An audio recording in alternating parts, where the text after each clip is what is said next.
Sometimes moms just know at birth. Nobody prepares you on how to be a parent of a child with disabilities.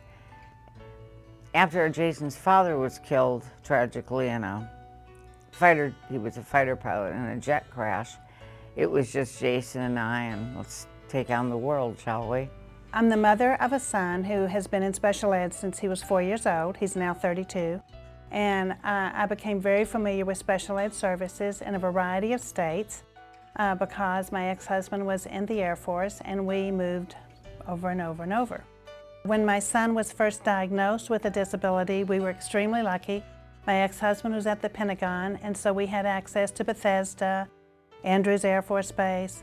But the whole experience of identifying a disability, answering all the questions, and then just living through day to day with seizures and all of the issues. And if you're in the military, it can be even more difficult because we had no family nearby. And at that time, there was not a good network for parents who had children with disabilities. And so every time we moved, I had to be the one to make calls to the next base, try to figure out, okay, where do the best services seem to be? Do they even offer really good speech therapy? And Peg Kepner had a very similar experience.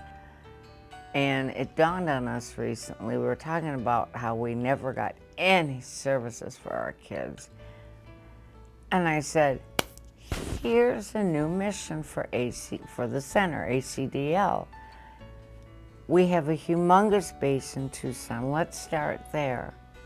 And let's have the Arizona Center for Disability Law see how we can serve the military families in our community that have children with special needs. And based on its success, we can branch out. And so we would like to, starting out with the Davis-Monthan Air Force Base, collaborate with some of the programs there dealing with dependents with disabilities and see if there's something we can do at this point to make the road a little smoother for those coming up now.